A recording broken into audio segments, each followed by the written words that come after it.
Good morning, good afternoon, good evening, whenever it is, wherever you are, welcome to Good Values Podcast.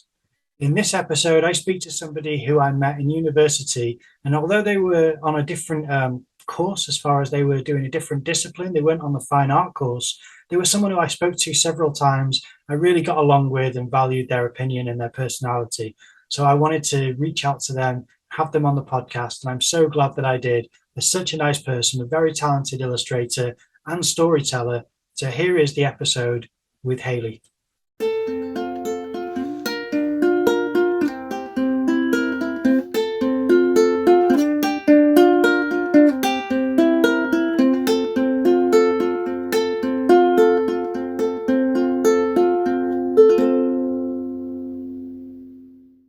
Would you mind introducing yourself for the audience, please? Yes, I'm Hayley. I am a children's book author, illustrator. I'm in the process, I've just completed my first book and I'm in the process of trying to get it published. And if I don't succeed that way, I will self-publish, which is a whole nother thing. I also dabble in music production, but I'm looking for a way to gel the two together. Fantastic. If I can ask you a quick follow-up question is, what type of music production? Because I find that interesting. I do electronic dance music production. Oh, wow. In a former life, I was a DJ and I did, which was another passion of mine. And I used to go all over the country DJing, and I had a lot of friends. I worked on radio, and now that our children are getting a bit older, we've recently come back together to collaborate on making some new music. So that's quite exciting. That is brilliant. When I go out and about, I like to draw people walking past, things like that. It's good for character development, I find. So yeah. Excellent. What's your book called? It's called The Little Moth That Lost the Moon. Oh, I've actually got a copy of it here. Here it is. Oh, wow, that's fantastic. Natural book. Oh, that's lovely. So yeah, it's at the moment I'm trying to get it published, but I'm on my 7th rejection letter. So I actually did a TikTok about it. It was quite funny, where I'm dancing in the middle of all my rejection letters on green screen in the back. So it's quite funny trying to give people, I think you'll find, especially on all different platforms, everybody is so focused on success. Look what I have, look what I've done, look what I've achieved, but nobody really shows the failures. Yeah. So I wanted to celebrate rejection and failure, and it's because it is a process and it's part of the achievement. Yeah. So that's why I posted that. No, it's good. I think that's an important thing to do, and perseverance is a real virtue to have as anyone in any kind of practice, whether it's artistic or not. But yeah, you have got to have a thick skin, haven't you, to get through these rejections and things. Big time. They're always the rejections are always pleasant, don't get me wrong, but because the publishers I send to, it's very difficult when you are a debuting author and also author illustrator. There's not many of us around who write and actually illustrate the books too. So the normal premise of how you would send a form in is to either send a manuscript or send your artwork, but the lines are very blurred when you send in both. So that was difficult to navigate. But like I said, we're getting back to the point. The letters of rejection are always very pleasant, but they have a lot coming in, obviously, so they can't give you any feedback, which I know they would probably love to do, but there's just such a volume that they can't. So it is frustrating as well, because you would want to know, well, why and what can I change? How can I improve? Yeah.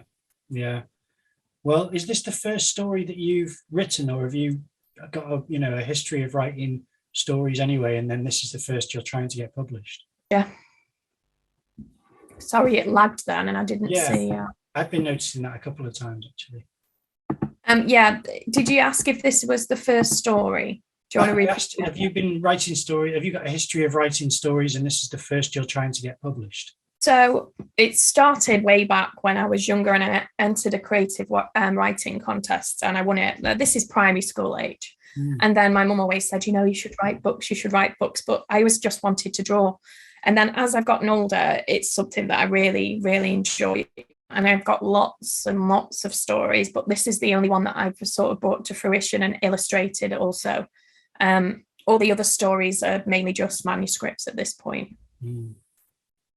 So yeah, that's really interesting. Well, so you've written a lot of stories. Are they always like children's stories, or have you written different demographic? I've written, the bulk of my stories are generally children's stories, but I have started to, with being friends with comic artists, have started to sort of go into that realm and just see if I can develop my writing further for a wider, older audience. So I'm experimenting with that. But I haven't had the guts to really show anybody that work yet. But it will come in time when I've polished it up a bit more, because that's half the battle, writing a story and then letting other people read it, because you can judge straight away by the facial expressions, everything, if it's going to be a good story or not, which is I like to do all the time with the children's books, because you need to know, like I have 2 young boys, so I constantly read it to them and they give me feedback,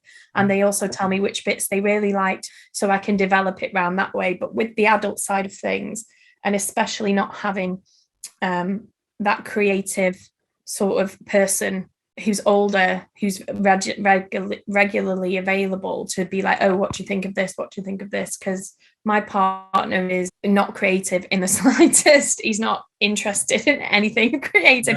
He's really happy that I do it, and he's happy that I'm passionate about it, and he'll always be my biggest cheerleader in that form. But really, I can't sit and talk to him. My brother, talking about family and growing up, so my dad always was drawing, but he was in the army.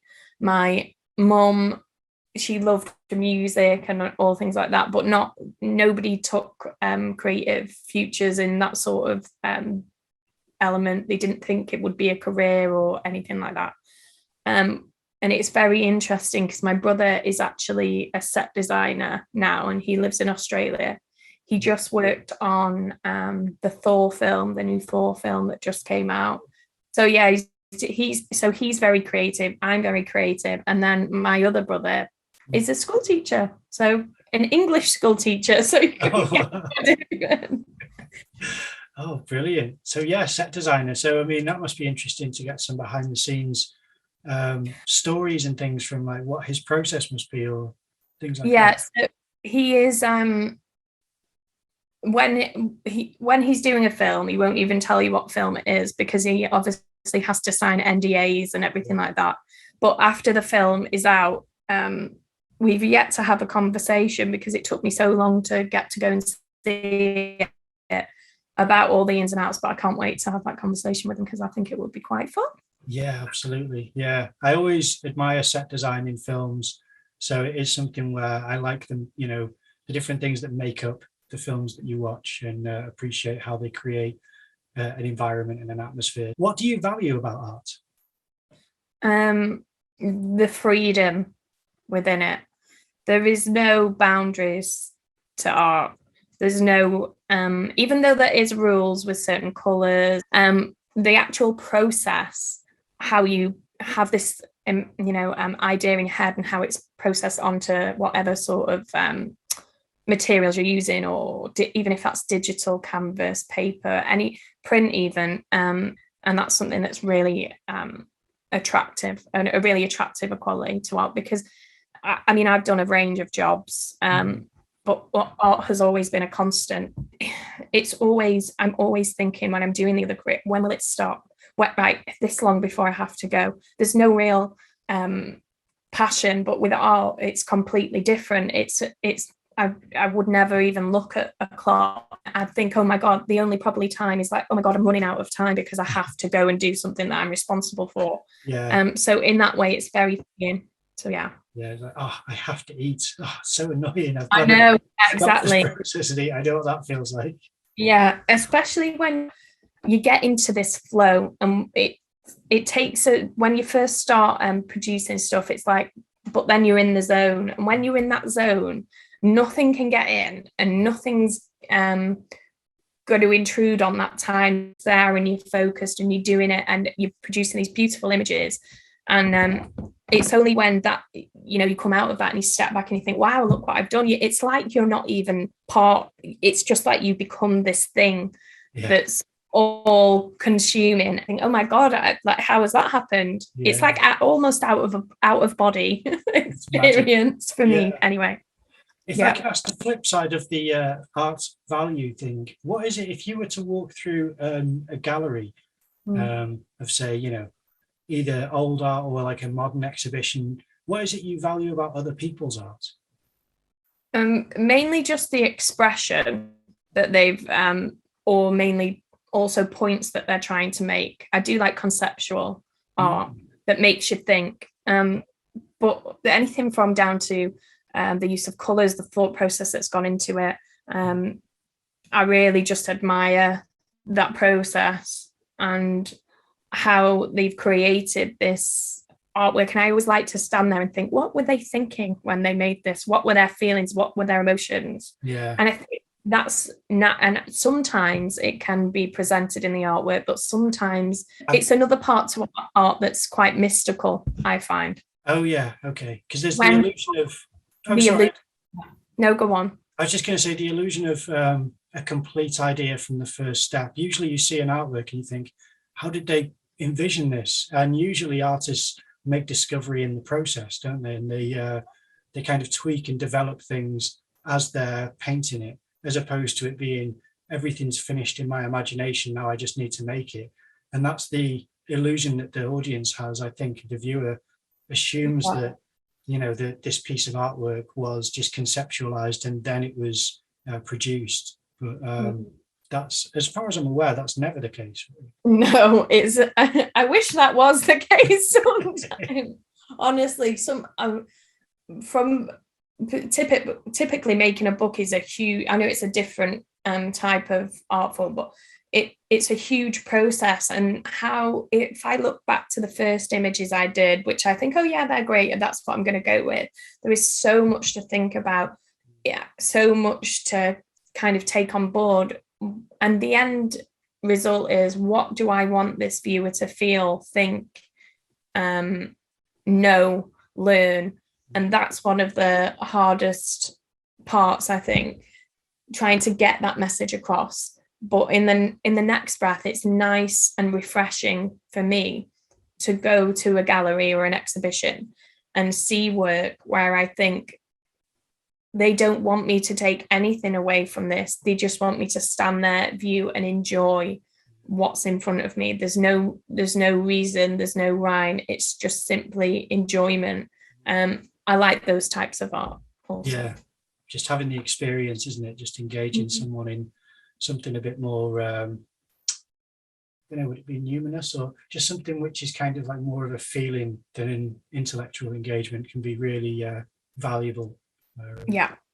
The other thing is, you've kind of talked briefly about writing stories when you were young, but how did you get started in the practice of art making? Because I've seen the illustrations that you do now, and they're very professional and very they're beautiful. I love your color palette and everything. So how did you get started in developing this type of style?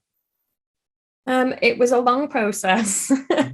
It took it was just trial and error. So I would I just draw things and think, no, that's not good, or yes, it is good. And then 9 out of 10 times at the beginning, when I thought something was good, I'd get critique on it and it would be like torn apart. So then and in a good way, because it made me grow. So I thought, right, I have to develop. I had to really think about what I wanted to do and where I wanted to be. And I knew that children's books was at the forefront of it. So then I looked and collected lots of children's books. I mean, I have every shelf on here is covered in children's books.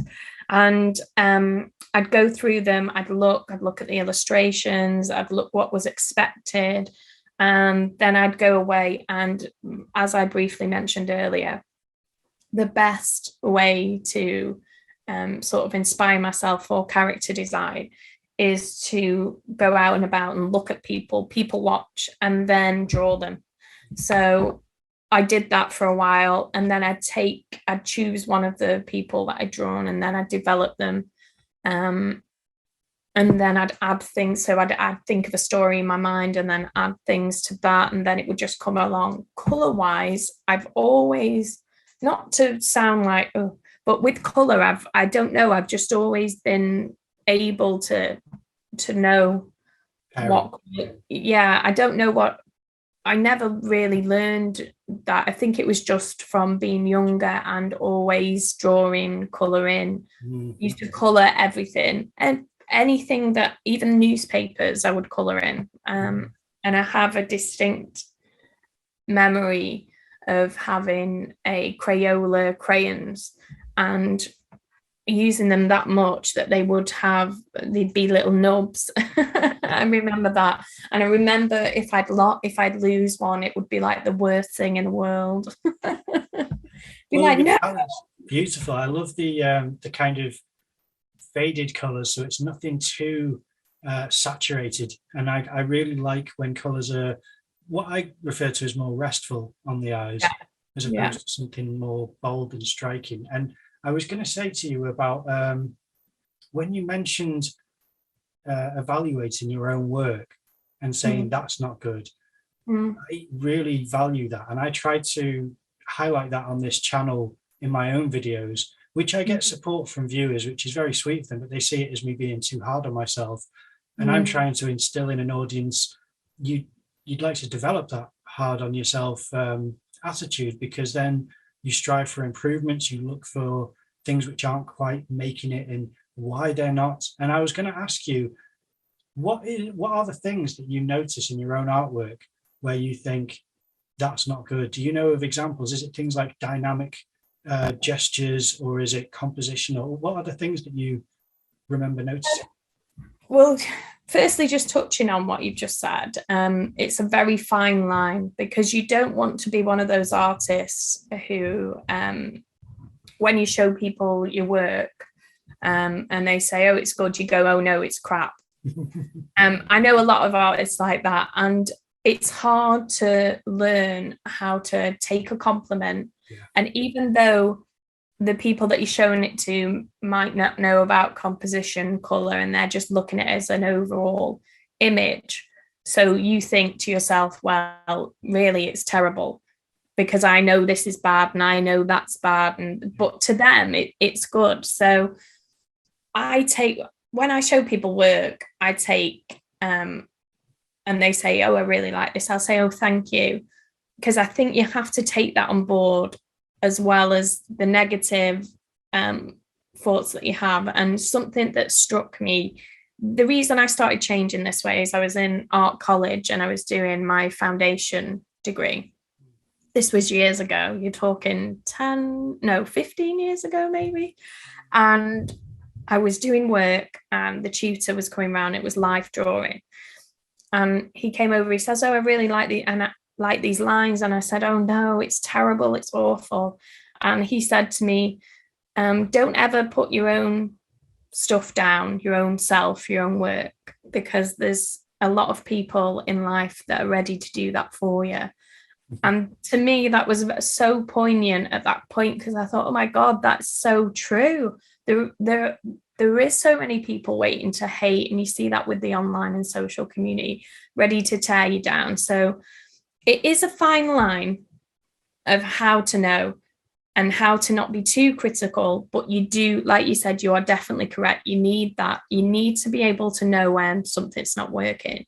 With me, when I start to lay down an illustration, I sort of know straight away if it's going to be bad, but I'll continue because I want to see where I can take it, even though it started bad. So normally with the lines, I can tell with the lines of my work if the image is going to be either too wooden, if there's going to be not enough if the composition is going to be off.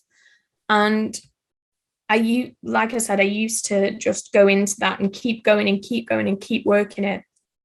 But now that I'm getting, more, I'd like to say professional at doing the process.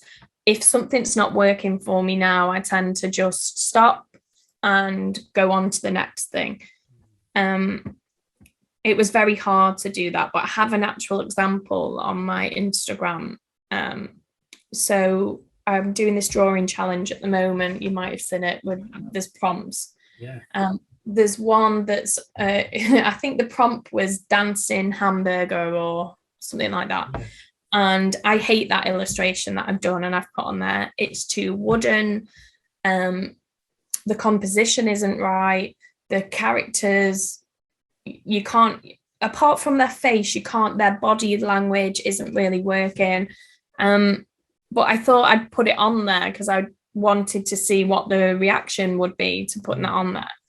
And to gauge if I'm right, if, I know when something's wrong. So if I go on to here now, we'll see what the likes are compared. So that one got 28 likes, that one, which is the one I obviously hate. And the other ones that I've put on there are like 53, 60, etc., etc. So that tells me that my thought process that this is wrong and this isn't working was correct. Yeah. And it's not to say that you need validation from other people. Like you said, learning that things are wrong and being critical will make you a better artist, but there is a fine line. And show your bad work also, because you want to show growth and you want to show like, hey, I don't always get this right every time, but I'm trying and there is progress.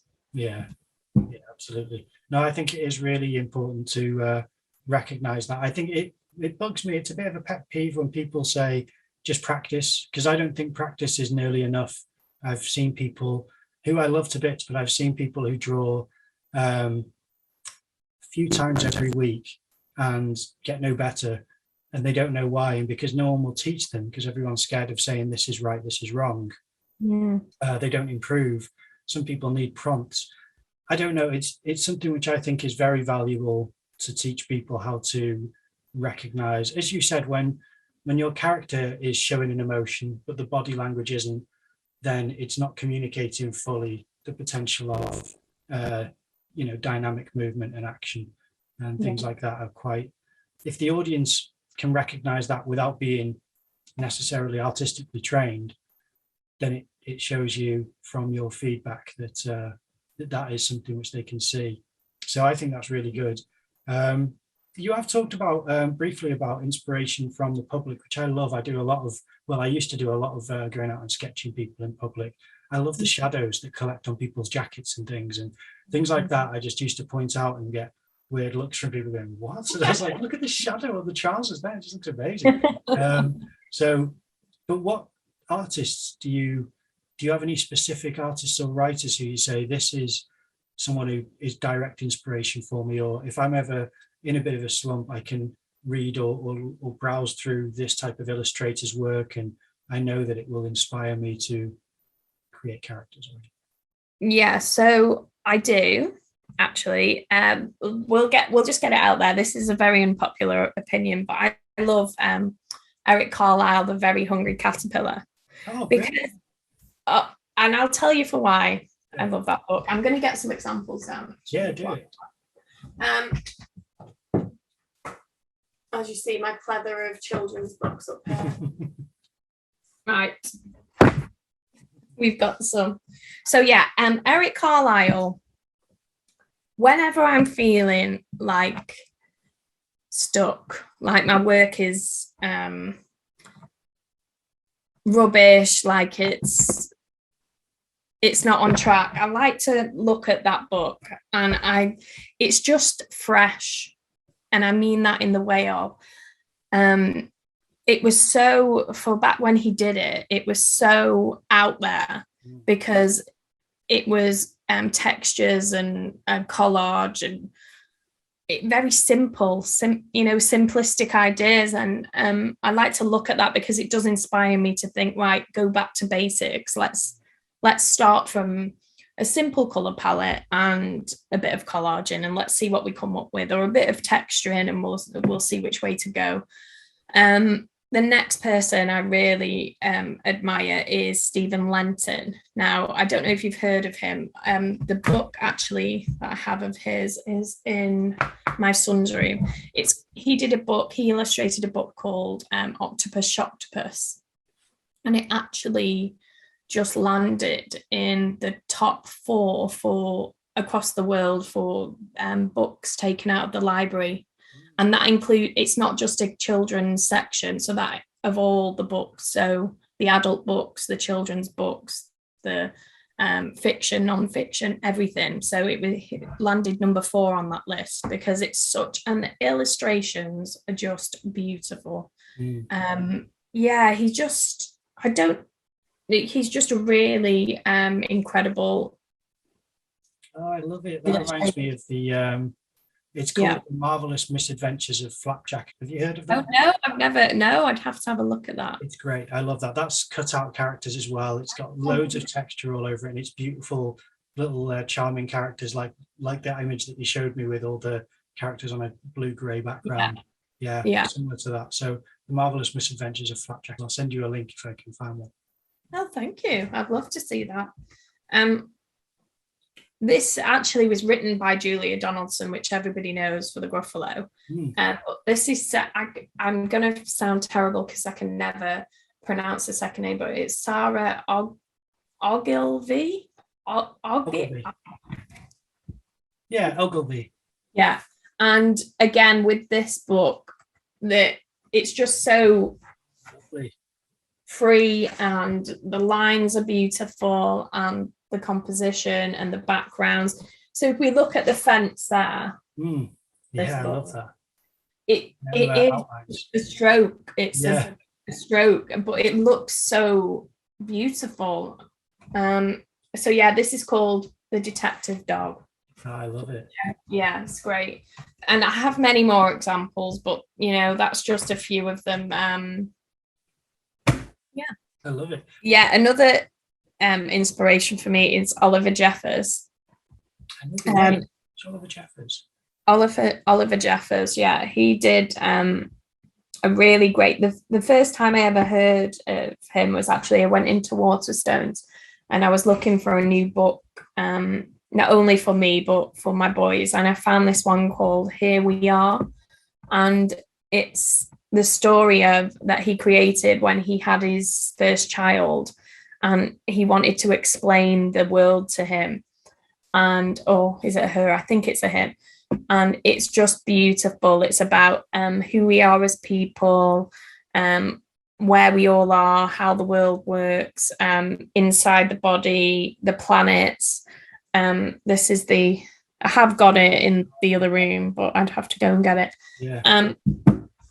And it actually made me very emotional because at the end of that book, it says something like, and when I'm not here, there will be lots of other people around, to help you. And I just thought it was so lovely and such a great way to explain things to children. So when I first read that book, not only was the story beautiful, the illustrations are just incredible. There's an underwater scene, the way he expresses planets and movement within that, and just the scenes are just lovely. So another great illustrator there.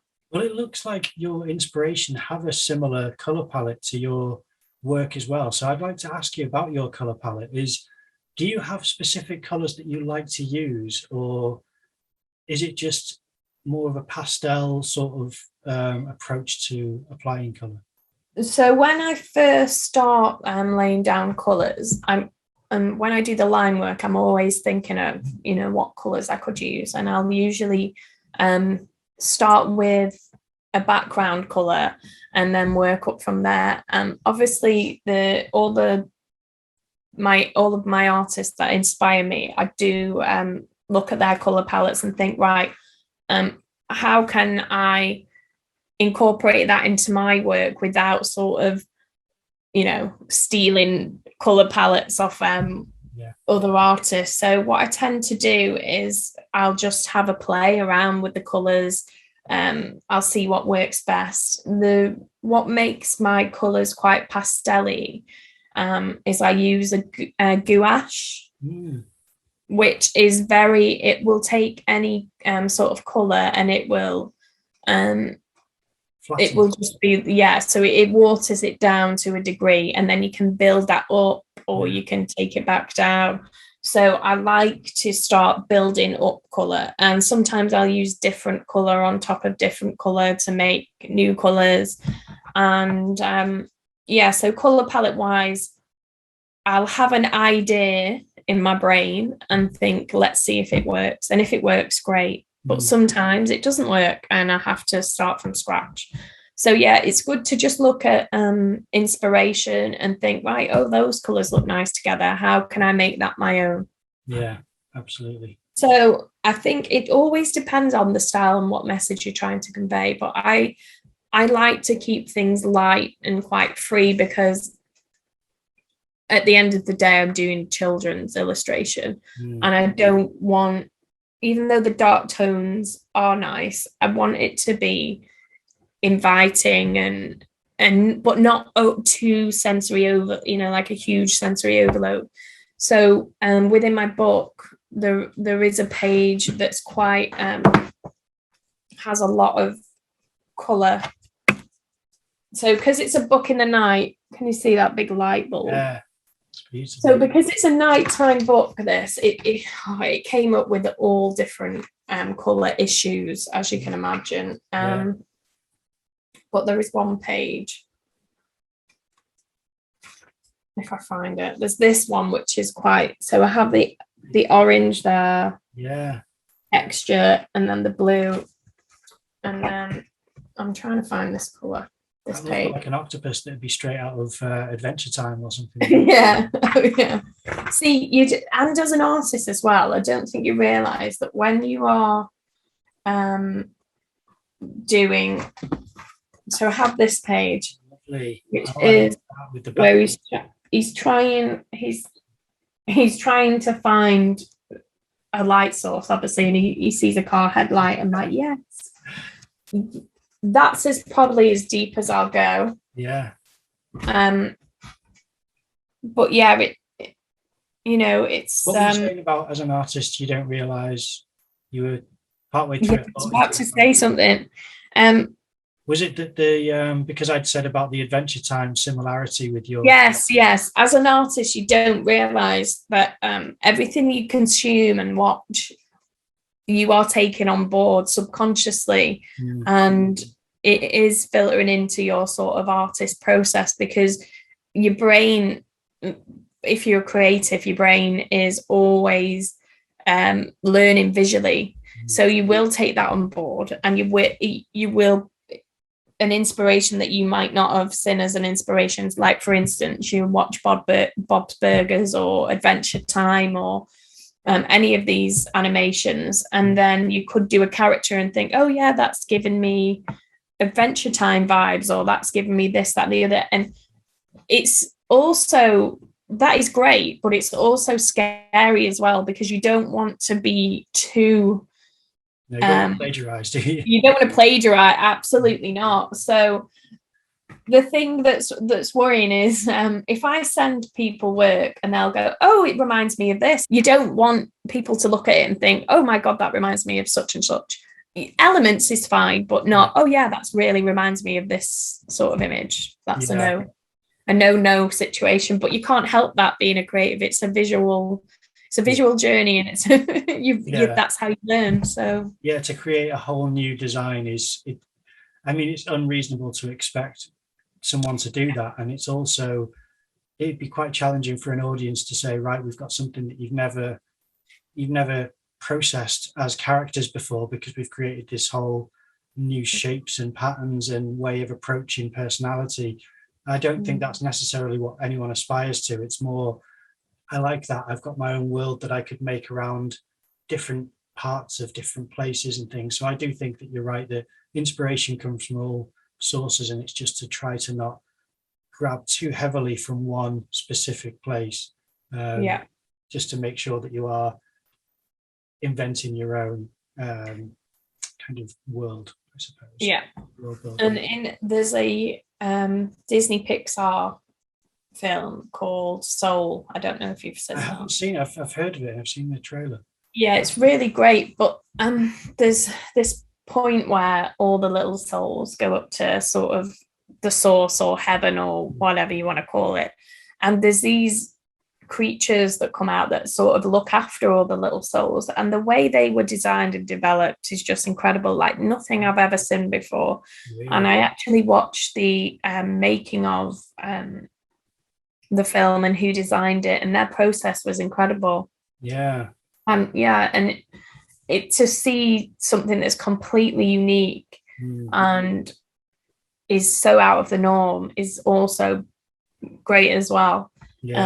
But to get to that point, I think you have to be really confident in your own style. And developing your own style is one of the hardest things to do as an illustrator. I'm not sure how it would work with sort of well, I suppose it's the same if you look at a Van Gogh, it's a Van Gogh. If you look at a Picasso, it's a Picasso. So illustrators, it's the same. Like my friends can look at my work now and know that that's my work. Yeah, that's good. My style. But before getting to that point is so difficult because you just constantly putting ideas down, then trying to develop it and trying to shape it. And when you don't realize you've got your style until somebody says to you, oh, that's your style. That's really, I can really see that's very you. And you're like, oh, is it? Have I got style? And my tutors at uni would constantly be saying at the beginning, in year one, they'd be like, right, we need to get the style locked down. We need to get your style, And then by sort of end of year 2, year 3, I was getting into my own style, and they'd say, it had moved from we have to get your style down to like, oh yeah, this is definitely, you can see your style across all these different pages of work.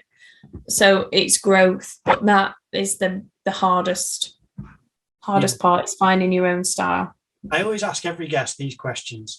These are questions that my art mentor would ask me every day that I'd see her, and I'd see her almost every day for a year.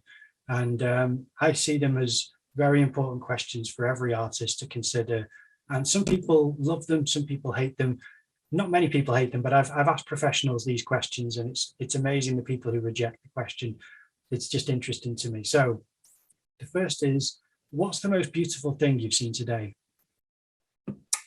Oh, interesting.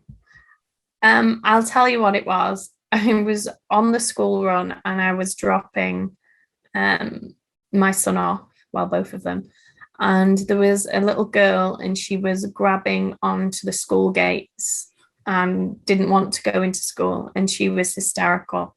And the teachers were trying to get her fingers, peel her fingers from off the gate. And her mum came round and went on the other side of the gate.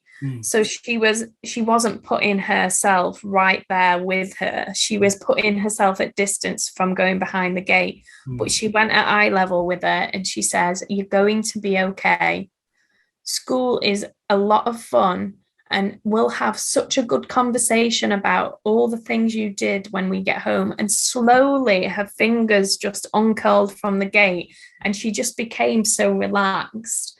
And it was just such a beautiful moment of how the trust and the connection between the mother and child, it just emulated all that. And it was so lovely. And it was that lovely that I'm going to draw it later. You're like a kid screaming at the gates and the mother being there. Yeah, it was just a lovely moment. That's fantastic. You see, that's a question which some people have rejected because they just don't. I think some people don't like the superlative of most beautiful. I think that's what they're like, I can't come up with the most, and that's the pressure. And other people, what I find interesting is some people will say sunset or the sky or birds, and they're all completely valid. And I love that. I love that yours was a story. With you being a storyteller, yours is a Yeah. story. Yeah, I suppose. I look at I went on a dog walk today and there was loads of beautiful things, but they are beautiful, but it has to catch me. Like you look at the trees and the scenic views and the houses, and there's loads of like chocolate box cottages all around where I live, and they're lovely, and I do think, they're beautiful. But for me, moments like how I've just described there, those moments, those singular moments that nobody's really looking at but happen, they're the most beautiful things to me. It's real humanity as well. It's development of a young mind and a young child into going into a scary place and really being brave. So that's beautiful. I love that. Thank you. And the next one's a double barrel question, and it is what do you like and what don't you like about your own artwork? Oh my god. Yeah, it's a tricky one, but I love this question. Okay, I like the color. We'll start with the likes. We'll start with positive. I like the color, and I like the imagination behind the idea and what it produces. I like how I develop characters, and they're not maybe the usual perception of what that might be, but they are to me. So I like that. Dislikes. Have you got a list? Have you got how long have you got on this podcast?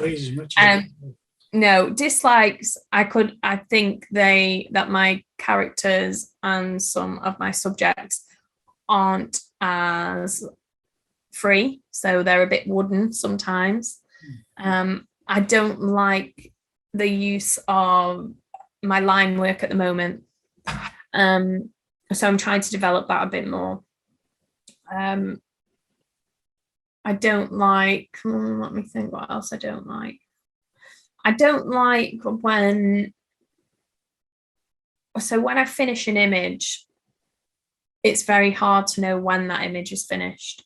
And what I've been trying to do is just put it out there anyway, even though to me it doesn't feel finished, because I need to stop trying to perfect things. Sometimes some of my best work is when it's not perfected and I've not polished it too much. So I'm trying to really learn that. It's always a learning process. That's about it. No, that's really good. I really appreciate that, because I can easily give a list every time of my dislikes for my own work, and it's harder to come up with likes for me, because I'm one of those artists, like you said, that has learned recently to take a compliment as opposed to it tapping into my insecurities, which is overwhelming. But I think that's really good to share, and to know that you have that means that you're analyzing and criticizing your own work, which is, I think it's a real mature and healthy professional practice to have that ability to evaluate your own skills, I suppose. So I appreciate that. And otherwise, is there any social media that you'd like to promote now at the end of the episode? Yes, I have a few actually. I have Instagram, which is Hagar, but it's a weird spelling, so I'll put the spelling up on the screen as you're saying. And then I have my website, which is www.hagar, and that's just one word, .co.uk. There's information about me on there, like the About Me page, and different things that I do.